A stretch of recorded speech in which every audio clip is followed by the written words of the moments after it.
Hi, and welcome to the first edition of Spotlight on UNBC of Spring 1995.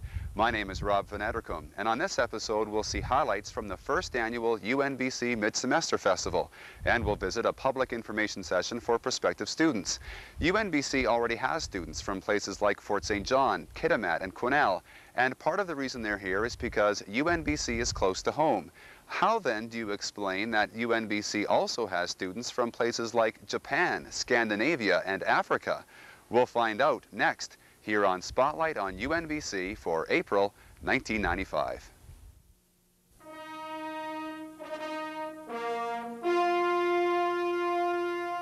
Men and women from throughout this region believed in the idea of a University of the North. They worked hard and they succeeded. I can easily predict that these will be seen as the golden years of this university. You and I have been involved in a process that was a once-in-a-lifetime thing. You can value education and go elsewhere and get the same information. But if you value what you get out of it as a person and your input into it, then UNBC is an awesome experience. I take pride in opening the university, and I wish you all, in whatever capacity you serve the cause of learning, a bright and successful future.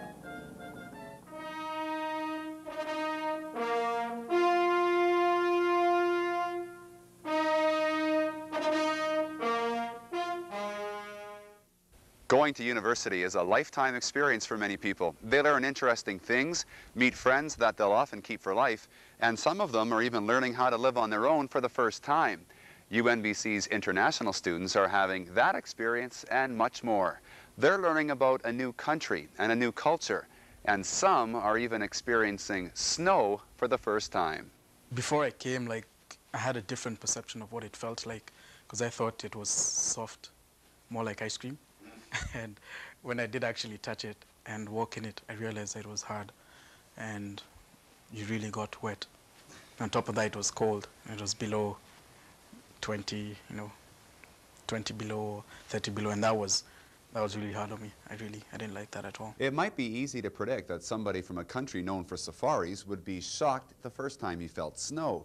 Petri Kangaskokko from the University of Lapland in northern Finland is no stranger to snow, but it may be surprising to hear what he misses most. There are a few things, but I think the most I miss sauna. Like back home, everybody has a sauna. Even in townhouses, we have saunas, and like in my family, we go to sauna, I would say 5-6 times a week. So it means almost every day. And in winter time we go to sauna and then we go out to snow, go back to sauna, snow. It's just different than you have here, and that's one thing I really missed. Everything was very shocking to me in Prince George because the town is very small. And actually, yeah, I'm from Tokyo, but my city itself is a very small city. I mean, my city belongs to Tokyo, and my city itself has only 70,000 population, almost the same size as Prince George. But because my city belongs to Tokyo, I could enjoy both, the life in a small city and a big city. But here, I only have a life of small city, and language is totally different, and the people's outlooking is totally different, so everything was very shocking to me. Canadians love eating potatoes and pasta. And I love eating my rice, my beef, and then we have a meal called ugali, which is cornmeal, sukuma wiki, which is greens, vegetables. And I couldn't relate to eating too much pasta and potatoes all the time, so that was really hard, and I really miss a lot of cooking from home a lot of the time. So you weren't used to Pop-Tarts? Oh no, I never grew up on that. I never grew up on Pop-Tarts or Reese's or whatever. That was all new to me. With so many lifestyle changes to contend with, it's been important to discover ways to cope and become comfortable in their new environments. Well, to be honest, I think I wouldn't manage this well without the Clark's family. My mom, Maggie, and dad, Don, and sister Sarah. They're just incredible people. Like, when I came here, I stayed in their place for 2 weeks, and that 2 weeks, I don't know, I was totally surprised every day, over and over again. They were so friendly. They said, whenever you want to come here, you can have a meal, you can stay here as long as you want. And in some points, I missed my family back home, and when I did that, I went down to their place, and that really helped. Like now I have 2 families, one here and one back home. I came when I was 19, just turned 19, and I'm going to be 22 in September. And in those 3 years alone, I've learned how to fend for myself. I've learned how to be responsible, living on my own. I've learned how to be a university student, which I never knew before. I've learned how to, I guess I've also become more sociable, living in a culture that is, I wouldn't say very sociable, but living in a different culture, I've learned to be more sociable, because the more friends you make, the easier it is on you, being a foreigner. John Glarner is the Director of International Programs for Vaxjo University in northern Sweden. He admits that international students have a great experience studying in a foreign country, but the experience is shared. But we place a very high premium on having internationals from all over the world. There are many of our faculty who feel that's almost more enriching than sending out students, because we might as well face the realities. Even though we're sending out 300 a year, we have 5,700 who are not going abroad for at least a semester. But they, through their contact with the internationals, at least get a look at someone who's different from them. And to realize that being different doesn't mean that one is inferior. One is simply different. I don't know now, but I believe I'll miss something of Prince George. Yeah. The education that I'm getting is one thing I can take back home. And the fact that I have a cross-cultural experience. I have my Kenyan experience with me, and then I've also experienced the Canadian culture, and that is something I can always take back home and be proud of. Think back a few years to when the concept of this university was first being proposed. Remember that a main selling point was that it would encourage more Northerners to attend university. Viewers of Spotlight on UNBC last month will know that's already happening. But another big selling point was that it would encourage faculty members living here to conduct research on the issues which actually affect us. Exhibit A. The UNBC Social Work program has just received a $20,000 grant to conduct research on fetal alcohol syndrome and fetal alcohol effect. Quite simply, those are bigger issues in the North than anywhere else.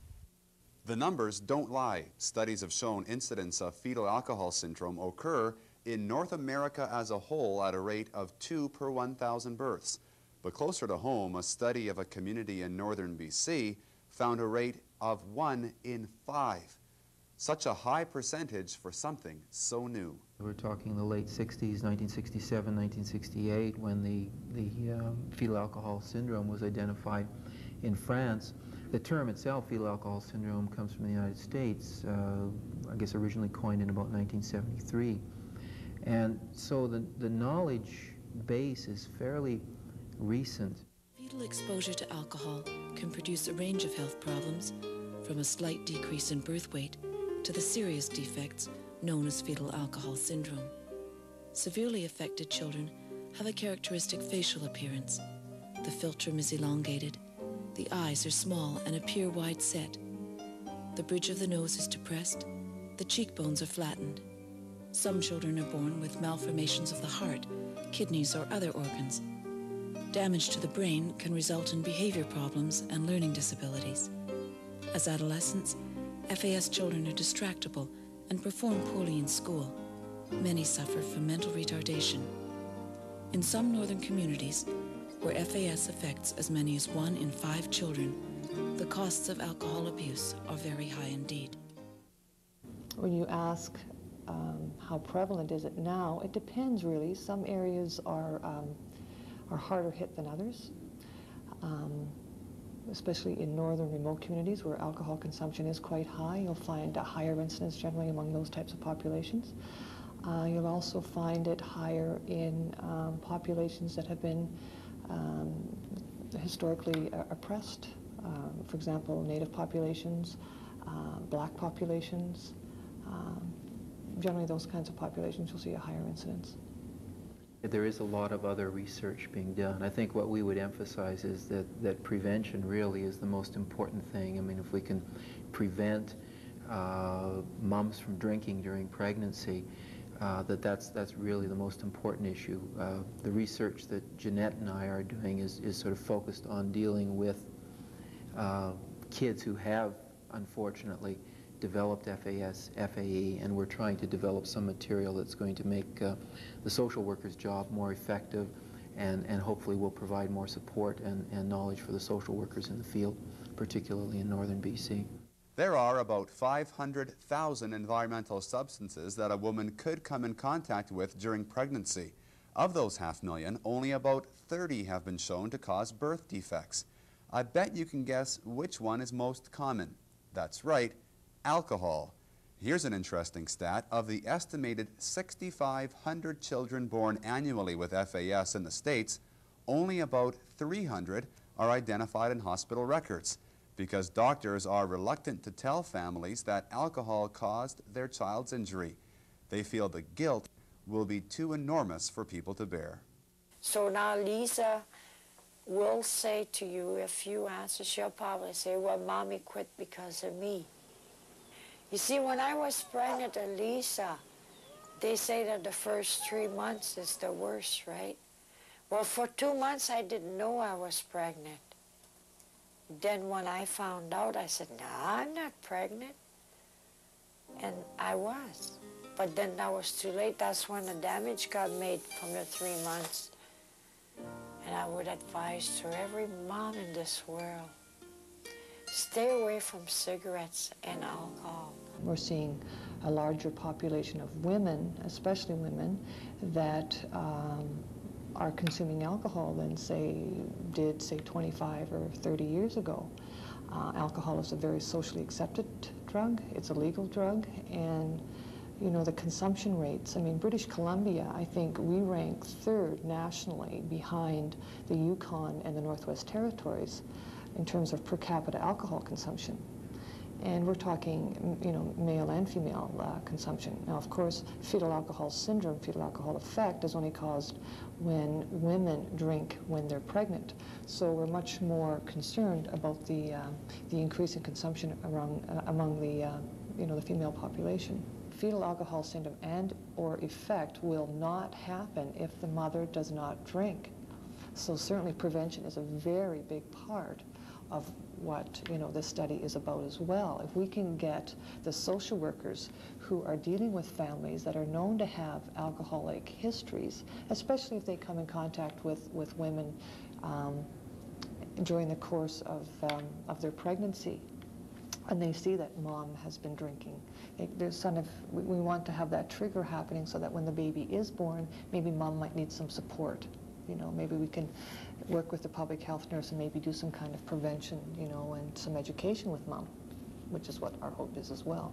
It's a relatively small grant within the scheme of grants, but it is grant money that's coming here for research to be done in the North, for people in the North, and typically in the past what would happen is that researchers at UBC or University of Victoria would get this grant money. They would travel up here to do the research. They weren't living here. They weren't a part of the community or communities. And typically that's the way a lot of research happened in northern British Columbia. I think now with the university here, we have money coming directly to the North. The research is being done here by people who live here, for people who live here. In the case of this project, we're looking at fairly widespread participation as well from ministry social workers, for example. And I think it's a good illustration of what having a university in northern British Columbia can be about. And I think it's a very positive development. Thank you very much. Goodbye.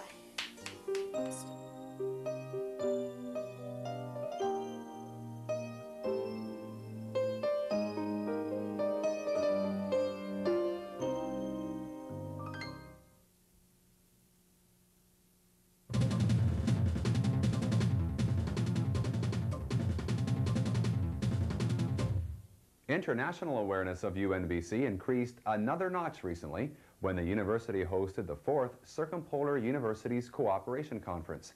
About 200 scholars from universities in Scandinavia, Russia, the US, and Canada attended the 3-day event. Topics included Aboriginal issues, the circumpolar environment, and economic development. In many respects, UNBC has more in common with a university in northern Sweden than it does with a university like Simon Fraser, and the conference allowed for an examination of both the similarities and the differences. As part of the conference, the City of Prince George hosted a forum examining the social, cultural, and economic impacts of universities. Kjell Lundmark is a political science professor at the University of Umea in northern Sweden. The changes which have taken place in Umea over the past 25 years may provide a glimpse into what the future holds for UNBC. For the town, the city of Umea, it was a real kick-off. It was one of those more smaller, sleepy towns who had the regiment, county governor's office, a little bit of education beforehand, but this really did kick off. So we've been the fastest growing, one of the fastest growing cities in Sweden for the last 15 years in actual figures, always ranking by the 4th or 5th. It's just Stockholm, Gothenburg, and Uppsala and down have been. And of course everyone else has seen that it's been around university, there's been growth in population, attracting also young people to move in and establishing of spring-offs in some of the small firms and high-tech things from university. So it did at least help the city to grow and become a focal point up in the north, and the city itself declared itself the capital up of the north, to the annoyance of some of the other cities around, of course. And also that helped a little bit of the region as such, I would say, in promoting. Sometimes the University of Umea is regarded as the successful example of a regional policy, in that at least it helped to trigger off something around. Another highlight on the UNBC events calendar is coming up at the end of next month. The May 26th convocation ceremony at the Prince George campus will see as many as 10 UNBC students graduate with bachelor's degrees. In addition, 3 honorary degrees will be presented. 1995 recipients will be preeminent BC historian Margaret Ormsby, a former head of the UBC History Department, well-known Prince George author Bridget Moran, and Nisga'a elder Bertram McKay, a longtime advocate of Native education. Last year, honorary degrees were presented to Governor General Ray Zukanovic, Haida artist Bill Reid, former Canadian Labour Congress President Shirley Carr, and Laval University anthropologist Mark Tremblay. The May 26th convocation ceremony will also see UNBC Chancellor Iona Campagnolo installed to another 3-year term. Chancellor Campagnolo was the only nominee following a public nomination process earlier this year. Spotlight on UNBC is one of the regular UNBC updates which earned UNBC a gold medal for media relations from the Council for the Advancement and Support of Education.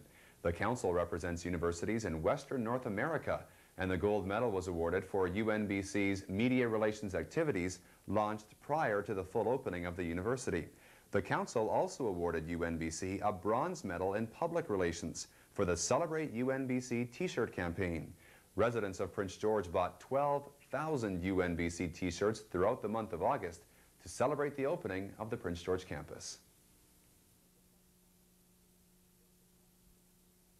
It's a funny time for universities. Just as one academic year comes to an end, everyone starts looking ahead to the next. It's especially true for future UNBC students. Many of them are thinking ahead to their high school graduation ceremonies and the end of their high school career. But it's a critical time to start thinking about the next chapter of their education.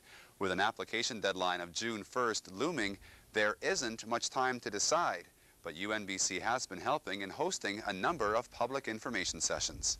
Nearly 2 years now, I left Simon Fraser, having taught Canadian history there for nearly 19 or 20 years, and you can tell from my accent that I'm well qualified to teach Canadian history, and went to UNBC because I thought this was a chance to start up an exciting new university that would do things differently, do some things the same, but a lot of things differently.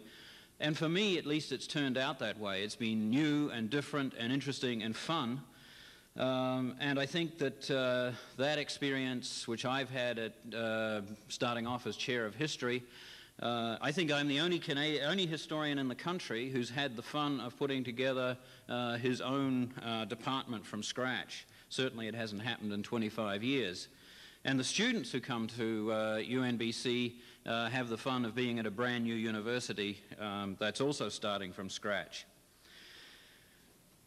One of the important things I think about UNBC is given its smallness, the close contact that students and faculty have. I deal with more students on a day-to-day basis, know more students by their first names than I ever knew among the crowds at Simon Fraser. I'm quite impressed. I mean, it seems small. I mean, I'd like a nice enclosed environment, one-on-one teacher type thing. Because, I mean, up here, I mean, even high school, I didn't like the crowds or anything like that, but just the thought of having like more experience with the teachers, more first-hand experience type thing, just it's quite good. Small size probably tops the list of UNBC attributes as seen through the eyes of prospective students. But other advantages include outdoor recreation opportunities and the fact UNBC is brand new. I think the newness is great. I mean, you know, going to a new place, everybody going to a new place at the same time is great. You know, everyone has no expectations. Well, they might have some expectations, but otherwise they're going in with a fresh, open mind, and they're just going to go out there and just, you know, do their thing. I've had the experience of traveling back east to Montreal a few years back, and I had absolutely no idea what to expect, and I just had the best time. What do you expect at UNBC? I don't know, really. I mean, I don't know too much about the North. I've never been up there before, so I guess I'm just going to go up there with an open mind and just see what comes to me. But from the film and from what everyone's been saying, I think, you know, I'm going to have a pretty good time and at the same time get a good quality education. Public info sessions can attract upwards of 200 people, but for many prospective students, the first exposure to UNBC is in their own school. Typical liaison session basically starts out, I ask them what they know about us. I ask them what they know about UNBC, what they know about Prince George, answer any questions they may have. And then we go through things like what it's going to cost them to go to school, what kind of questions they should ask in terms of programs, what our professors are like, university life. I mean, I really try to stress to them that university isn't all about studying. You know, there's like a 60-40 split that you've got involved there. 40% of their time is going to be doing a lot of things, getting involved in activities, student governments, getting involved with school teams, intramurals. And I think they really relate to it, rather than just getting numbers hammered into them that you have to have an 83% average to get into the school or something like that. They really get a kick out of the fact that we tell them a little bit about university life too, and that it's not all hard work. There's a lot of fun involved too. It's like buying a used car, or I guess a new car for that matter. If you're going out and shopping for a car, you have $40,000 burning a hole in your pocket right now, and you want to go out and buy a car. You're going to go to a few different lots. You're going to test drive all the different cars and find the one that fits you. Do the same thing with the universities. Just pop into UBC, see how you feel there. SFU, UVic. If you get a chance to make it up to Prince George, feel free to come on up, participate in one of the campus tours, or just wander around the campus. If you see a big group of students going into a classroom and you're kind of curious to see what a classroom's like, sneak in the back. Sit in the back of the classroom and just kind of have a listen. Do the same at all the universities. See how you feel. You know, because you're not going to buy the first car you see if you have $40,000 burning a hole in your pocket. Right? You're going to test drive it and see which one fits you, and that's what we really encourage you guys to do. It's not as much telling the students that you have to come to UNBC. What we want to do is give them the information that they need to make that kind of a choice. When I talk to students in my presentation, I always say, you know, find the university that's going to fit you, whether it's ourselves with 1,500 to 2,000 students, whether they want the big urban setting of UBC with 33,000 students, you know, city within a city with its own police department and hospital and everything. We really try to stress that to students because they're going to do better where they feel more comfortable. One thing I am concerned about is maybe the weather. I'm not sure if I have to wear a parka or buy a parka or what, but the outdoor life, I love the outdoor life, and I'll definitely be out enjoying like the the mountain biking and the hiking and so like that. But and skiing's great too. So that's the only thing I did like about snow. Frankly, if I won a 649, I would like to go to UNBC because then I can still relax and say, because one thing I want to do is get a degree in Canada from a Canadian university, and if there was a choice, it would be UNBC.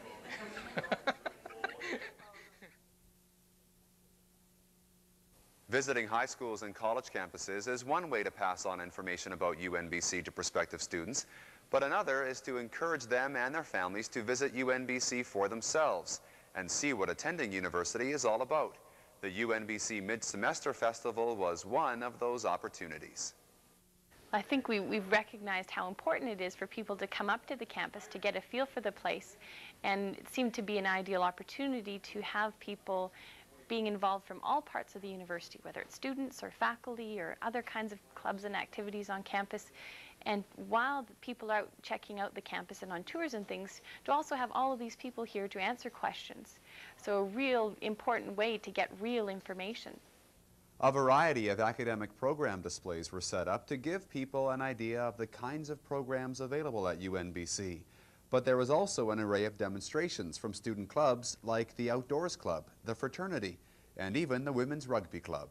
A lot of schools, UBC, you have your Storm the Wall, you have other events where different teams get together, whether it be a fraternity or a chemistry group, and it builds that friendship within their groups and also has that rivalry and school spirit and gets everybody out there cheering on UBC or whatnot. So in this case, this Mid-Semester Festival was an opportunity for all students to get together and display their school spirit, and I hope to see more events like that in the future. The festival concluded with a tug-of-war competition which may have been the best display of student spirit to date. When the event started, it was just incredible. You had a few people roaring and cheering for the football team, but you had everybody cheering for the underdogs, which was definitely by far the residence team. You had good old residents go.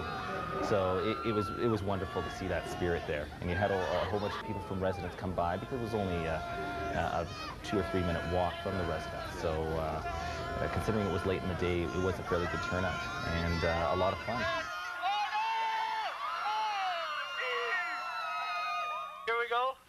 The first ever presenting of the Founders Cup trophy to Red. Thank you for tuning in to this edition of Spotlight on UNBC. Tune in next month to find out more of what's happening at the University of Northern British Columbia.